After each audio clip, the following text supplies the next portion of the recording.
Good morning students. देखो आज हम नया चैप्टर स्टार्ट करेंगे। हमारा 5वां चैप्टर विद्युत धारा।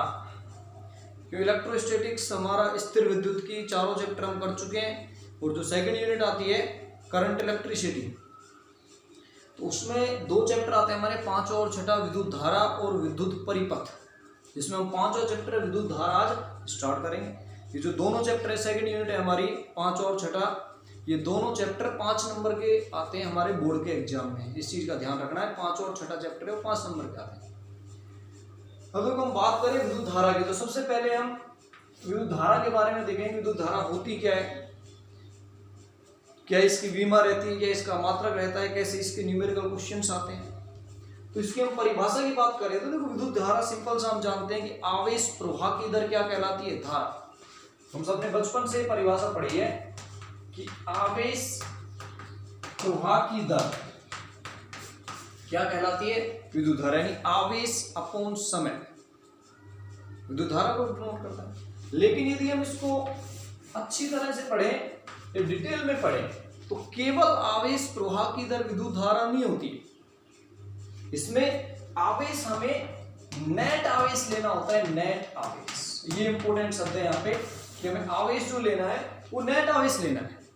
अब इस नेट आवेश का मतलब क्या है, जैसे हम ये कोई वायर ले लेते हैं, तो इस वायर के इस अनुप्रस्थ काट क्षेत्रफल से कुल कितना आवेश जा रहा है, नेट कितना आवेश प्रवाहित हो रहा है, वो नेट आवेश डिसाइड करता है कि विद्युत धारा का मान कितना होगा। यानी प्रति सेकंड इससे जितना आवेश गुजरेगा वो इस अनुप्रस्थ काट क्षेत्रफल से गुजरने वाली धारा को प्रदर्शित करेगा या धारा के मान को बताएगा। जैसे इसको हम और अच्छे से समझे तो मान लो यहां पे पानी प्रवाहित हो रहा है, इस वायर में पानी जा रहा है, और पानी में हम जानते हैं H प्लस और OH माइनस दोनों आयन रहते हैं। तो H प्लस और OH माइनस दोनों आयन है, इसका मतलब यहाँ पे क्या है, आवेश है, और वो आवेश क्या हो रहा है, प्रवाहित हो रहा है। लेकिन क्या इस आवेश के प्रवाहित होने से विद्युत धारा उत्पन्न हो रही है क्या? इस आवेश के प्रवाहित होने से विद्युत धारा उत्पन्न नहीं होती। क्यों नहीं होती, उसका रीजन क्या है कि पानी में जितने धनात्मक आवेश है H प्लस है, उतने ही ऋणात्मक आवेश होते हैं OH माइनस, जिससे जो कुल आवेश है, कुल आवेश वो आता है 0, मतलब ये उदासीन है, उदासीन। यदि कोई पदार्थ या चालक, कोई भी पदार्थ उदासीन है, उसमें आवेश गति कर रहे हैं, लेकिन आवेशों की गति करने के बावजूद भी नेट आवेश या वो पदार्थ उदासीन है, तो उसमें धारा का प्रवाह नहीं होगा। क्योंकि इसमें प्लस आवेश धारा की दिशा में जितनी तेजी से गति करेंगे, उतनी ही माइनस आवेश धारा के विपरीत दिशा में गति करेंगे, जिससे जो किसी भी अनुप्रस्थ काट क्षेत्रफल से हम नेट आवेश निकालेंगे तो नेट आवेश कितना आएगा, 0। इसलिए उसमें कोई धारा नहीं बहती। और सामान्यतः हम यही देखते हैं कि प्रवाहित जल की धारा यदि हम प्रवाहित कर दें तो आवेश गति कर, उसमें धारा बहनी चाहिए, लेकिन उसमें कोई धारा नहीं रहती। उसका रीजन क्या है कि वहां नेट आवेश कितना होता है, 0।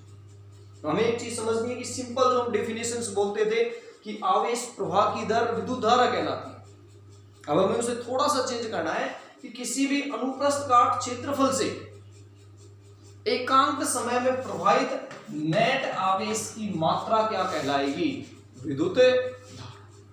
किसी भी चालक के अनुप्रस्थ काट क्षेत्रफल से, अनुप्रस्थ काट क्षेत्रफल यानी जो उसके लंबवत रहता है, तल के लंबवत जहां से धारा गुजरेगी, उस अनुप्रस्थ काट क्षेत्रफल से एकांक समय में, इकाई समय में गुजरने वाले नेट आवेश की मात्रा किसको प्रदर्शित करेगी, विद्युत धारा,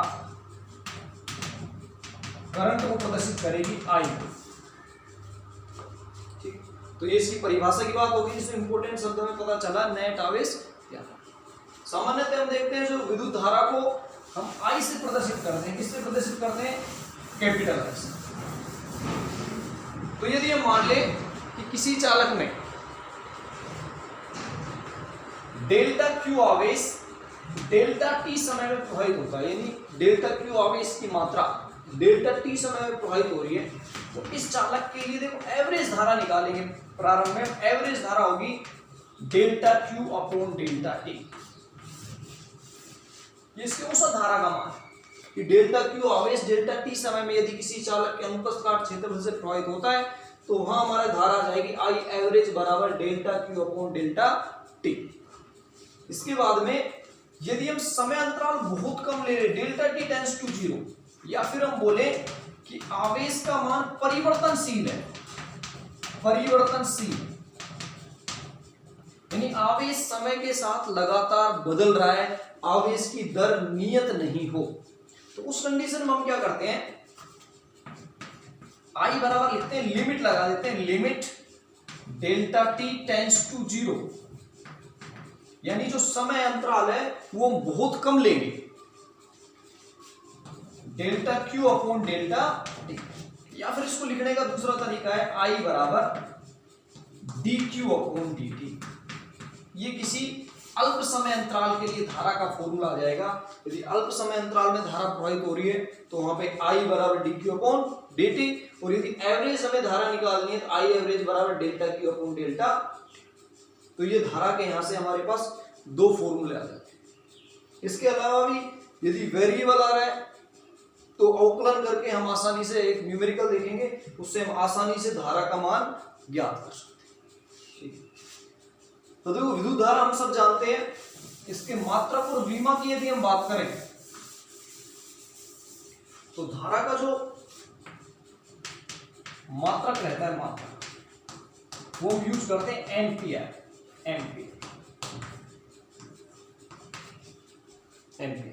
अब एम्पियर ये एक मूल राशि है, इसलिए इसकी जो विमा होगी, धारा मूल राशि है तो इसकी विमा हम कैपिटल ए काम में लेते हैं, कैपिटल A1 केवल। जितनी भी हमारी मूल भौतिक राशियां हैं उनमें हम उनके जो सिंबल है उसी सिंबल को विमा के रूप में काम में लेते हैं। जैसे लंबाई के लिए L1 लेते हैं, द्रव्यमान के लिए M1 लेते हैं, ऐसे ही विद्युत धारा के लिए क्या काम में लेंगे, ए काम।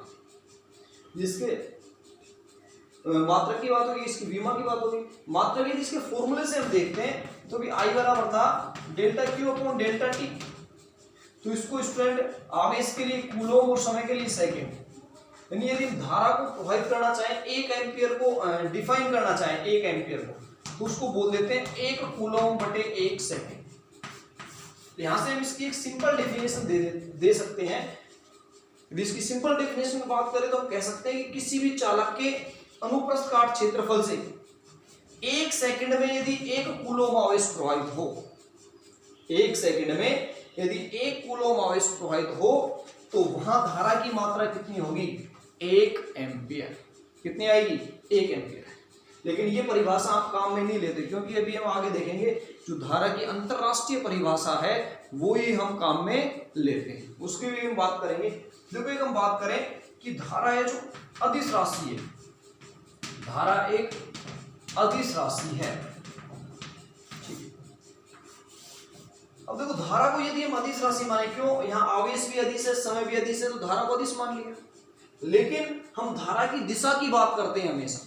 जो धारा की दिशा रहती है, धारा की दिशा, वो धारा की दिशा रहती है धन आवेश से ऋण आवेश की।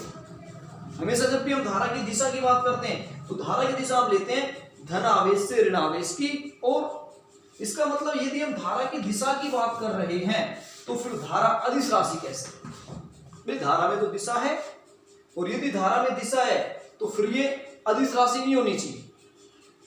तो इसके लिए तो क्या रहता है कि विद्युत धारा में दिशा होते हुए भी अदिश राशि है। क्यों, क्योंकि ये सदिशों के योग के नियमों की पालना नहीं करती, नियमों की पालना नहीं करती। इंपोर्टेंट पॉइंट है कि विद्युत धारा में दिशा होते हुए भी उसे अदिश राशि क्यों माना जाता है। उसका रीजन है, इसमें दिशा होते हुए भी अदिश राशि इसलिए है क्योंकि यह सदिशों के योग के नियमों की पालना नहीं करती, यानी जो सदिश योग के नियम है उनको धारा फॉलो नहीं करती, विद्युत धारा फॉलो नहीं करती। जैसे हम बात करें, मान लो यहां से I1 धारा जा रही है, इधर चली गई I2 और इधर आ गई I3। ये कोई बिंदु O है, इसमें I1 धारा आ रही है, I2 जा रही है I3। तो हम यहां से कह सकते हैं I1 बराबर I2 प्लस I3। आगे देखेंगे इसका मतलब यहाँ हम सिंपल योग करते हैं। इस I1 का मान I1 यहाँ से गई, I2 उधर चली गई, I3 इधर आ गई, तो यहाँ पे हम सदिश योग ना करके इनका क्या करते हैं हमेशा सिंपल योग, यानी ये सदिशों के योग के नियमों का पालना नहीं करती, इसलिए विद्युत धारा कैसी राशि मानी जाती है, अदिश राशि मानी जाती है। इसमें दिशा है धनावेश से ऋणावेश की ओर, लेकिन फिर भी कैसी राशि है, अदिश राशि है। तो ये एक इंपॉर्टेंट पॉइंट धारा के लिए हमें ध्यान में रखना।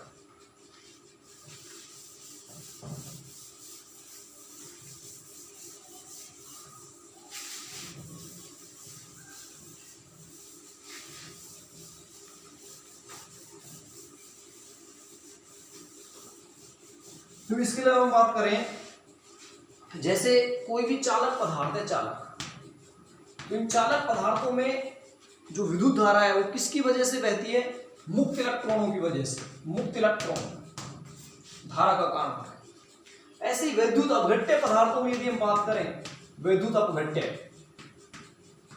विद्युत अपघट्य पदार्थों हम जानते हैं विद्युत अपघटन में क्या होता है, धनावेश और ऋणावेश दो कैथोड एनोड होते हैं, प्लस और माइनस के कारण क्या बहती है, विद्युत धारा का प्रवाह होता है। ऐसी कैथोड रे ट्यूब की हम बात करें जो टेलीविजन में होती है, तो उसमें निर्वात में भी धारा बहती है, निर्वात में इंपॉर्टेंट चीज है। यदि हम बात करें कि निर्वात में धारा संभव है, तो निर्वात में धारा संभव है, क्योंकि टेलीविजन में जो CRT रहती है कैथोड रे ट्यूब, उसमें निर्वात में भी इलेक्ट्रॉन गति करते हैं, जिससे क्या बहती है, विद्युत धारा प्रवाहित होती है। निर्वात नली का विसर्जन की बात करें, वहां भी जो वायु में धनावेश और इलेक्ट्रॉन है उनकी वजह से धारा बहती है। सेमीकंडक्टर अर्धचालक की बात करें, वहां इलेक्ट्रॉन और होल के कारण धारा बहती है, इलेक्ट्रॉन होल के कारण। ये सारी चीजें हम बेसिक आगे जो चैप्टर्स आएंगे उनमें करेंगे। यहाँ हम केवल इस चैप्टर में चालक में धारा देखेंगे, यानी मुक्त इलेक्ट्रॉनों के कारण जो धारा बहती है किसी भी चालक पदार्थ में, उसका अध्ययन करेंगे इस चैप्टर में। बाकी ये आगे आने वाले चैप्टरों में हम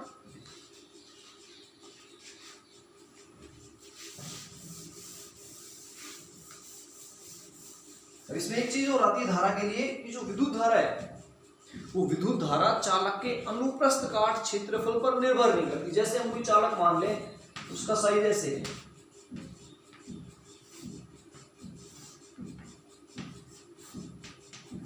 ये कोई चालक है, ये इसका भाग 1 है, ये भाग 2 है, ये भाग 3।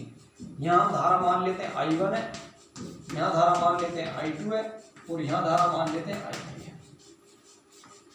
तो यदि इस चालक में हम धारा की तुलना करें, तो यहां हम एक चीज देखेंगे कि I1 बराबर I2 बराबर I3।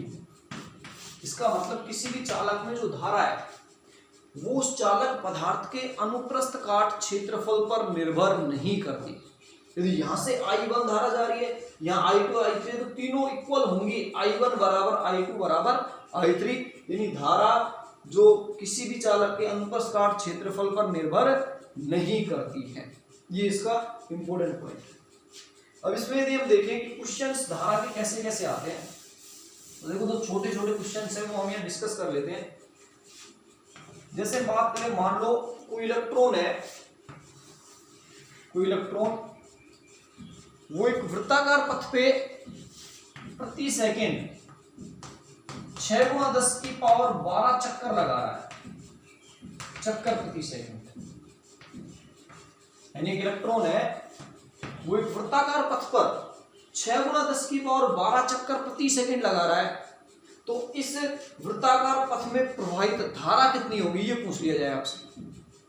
एक इलेक्ट्रॉन के बारे में बात कर रहे हो, वृत्ताकार पथ पे 6 × 10⁻12 चक्कर प्रति सेकंड लगा रहा है, तो इस पथ में प्रवाहित धारा कितनी होगी। तो देखो इसको हम आसानी से निकाल सकते हैं। आप सिंपल फॉर्मूला याद रखो, धारा का क्या होता है, आवेश अपॉन समय। अब दोनों चीजें हमारे पास होगी तो हम धारा आसानी से निकाल सकते हैं। यदि दोनों में से कोई भी चीज नहीं है तो क्वेश्चन में उसकी जानकारी जरूर होगी। तो देखो प्रति सेकंड यानी समय की बात हम क्वेश्चन में करें तो वो हमें 1 सेकंड दे दिया गया है कि प्रति सेकंड निकालनी है, लेकिन आवेश हमें डायरेक्टली नहीं दिया है, तो आवेश हमें निकालना पड़ेगा। पहले चैप्टर में पढ़ा है आवेश Q बराबर N, आवेश का क्वांटीकरण। अब N यानी देखो प्रति सेकंड चक्कर, चक्कर मतलब N का मान दिया है कि इलेक्ट्रॉन 1 सेकंड इतने चक्कर लगा रहा है, तो उस पर कुल आवेश कितना आ जाएगा। N का मान है 6 × 10⁻12 और E का मान इलेक्ट्रॉन का आवेश हम जानते हैं 1.6 10⁻−19 कूलम। ये नंबर को हमने इलेक्ट्रॉन के एक आवेश से मल्टीप्लाई कर दिया, तो 9.6 इंटू 10 की पावर -7 कूलम आवेश आता है।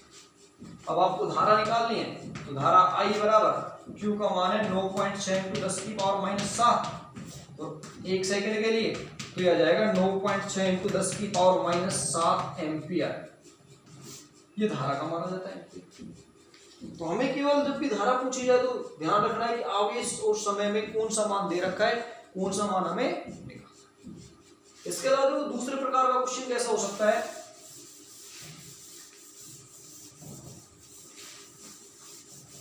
मान लो हमें दे रखा है किसी चालक से जो आवेश की मात्रा है वो हमें दे रखी है 3t² - 2t + 3 कूलम।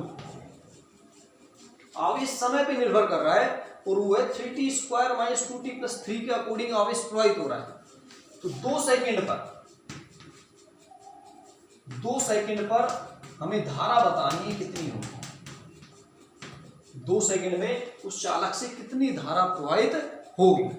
तो देखो इस बार जो आवेश है वो समय पे डिपेंडेंट है, यानी आवेश समय के अनुसार बदल रहा है, तो वेरिएबल है, परिवर्तनशील आवेश है। तो जब भी परिवर्तनशील आवेश है तो फॉर्मूला काम में लेंगे I = dQ/dt, यानी आवेश का समय के सापेक्ष अवकलन करना है तुम्हें। यहां से देखो मान रखें Q का मान है 3t² - 2t + 3 /dt। I बराबर आ जाएगा यहां से 3t² का समाकलन करोगे 60 माइनस 2 नियतांक है 2 × 1 और नियतांक का अवकलन 0। I का मान देखो आ गया 60 - 2। कितने सेकंड में पूछा है, t बराबर 2 सेकंड पर, 2 सेकंड रख दो इसमें। I बराबर 6 × 2 - 2, I बराबर ये आ जाएगा 10 एम्पियर। आसानी से अवकलन करके हम ऐसे छोटे क्वेश्चंस को कर सकते हैं, क्योंकि हमें समय दे रखा है और समय के साथ आवेश बदल रहा है, तो हमेशा परिवर्तनशील आवेश के लिए फॉर्मूला I = dQ/dt काम में। तो ये हो जाता है हमारा विद्युत धारा से रिलेटेड डेफिनेशंस और क्वेश्चंस। तो नेक्स्ट टॉपिक इसमें आता है धारा घनत्व। तो धारा घनत्व की बात करते हैं। धारा घनत्व, करंट डेंसिटी।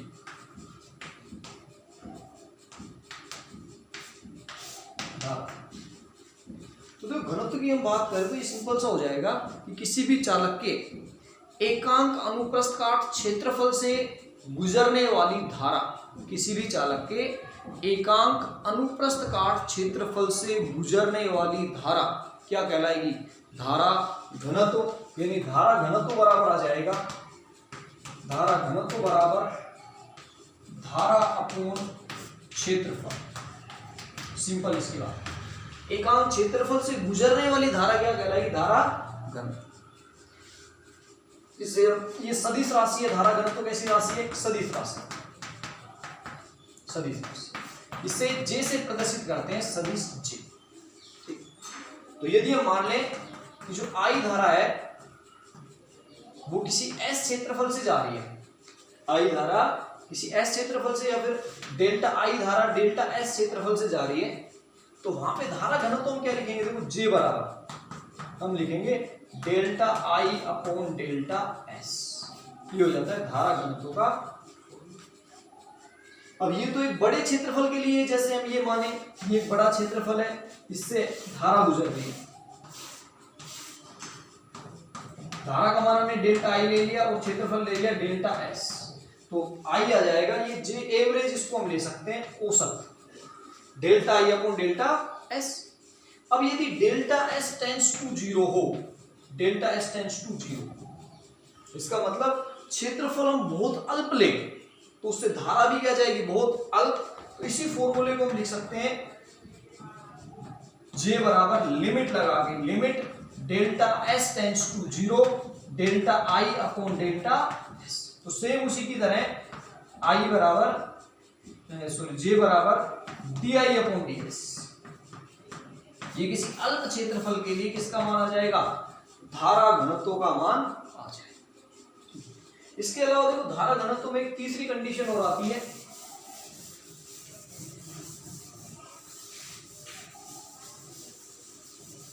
यदि हमें ये दे दिया जाए कि कोई जो चालक है उस चालक का क्षेत्रफल या अनुप्रस्थ काट क्षेत्रफल धारा से थीटा कोण पे स्थित है।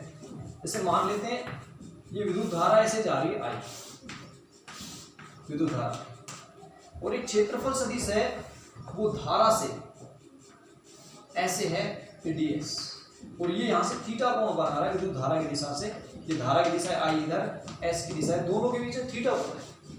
यहाँ यदि हम धारा घनत्व निकालें तो s का हमें धारा की दिशा वाला घटक लेना पड़ेगा। s यदि इधर है तो इसका धारा की दिशा में घटक क्या आएगा, s cos थीटा। तो इसको देखो हम लिख लेंगे यहाँ पे j बराबर i upon s cos theta, s का वो घटक जो धारा की दिशा में। तो यहां से यदि हम धारा I का मान निकालना चाहें तो देखो I को हम लिखते हैं js cos थीटा, या I बराबर होता है j dot s, j dot s। यदि अल्पांश, इसको अल्पांश ले लें, यदि क्षेत्रफल अल्पांश हो तो हम यहां पे I बराबर लिखेंगे j डॉट ds। इसका मतलब देखो जो धारा है वो क्षेत्रफल, धारा घनत्व और क्षेत्रफल सदिश के अदिश गुणनफल के बराबर है। तो यहां से भी हम समझ सकते हैं धारा कैसी राशि, अदिश राशि, क्योंकि दो राशियों के अदिश गुणनफल से अदिश राशि प्राप्त होती है डॉट प्रोडक्ट से। ये दो सदिश है, अदिश राशि। इसका मतलब जो धारा घनत्व उसकी दिशा क्षेत्रफल सदिश की दिशा की ओर लेते हैं। ये दोनों के बीच में एंगल थीटा है तो भी हम कोस थीटा यानी इसके अकॉर्डिंग लेंगे धारा की दिशा। यदि धारा की दिशा में क्षेत्रफल सदिश है तो j है वो उस समय अधिकतम आता है, तो कोस 0 का मान क्या होता है। यदि यहाँ पे हम परिवर्तनशील मान ले इस क्षेत्रफल को तो समाकलन कर सकते हैं j डॉट ds। तो तीन फॉर्मूले हो जाते हैं। तो धारा हम धारा घनत्व से भी निकाल सकते हैं और धारा आवेश और समय से भी निकाल सकते हैं। धारा घनत्व पूछा जाए तो धारा अपॉन क्षेत्र।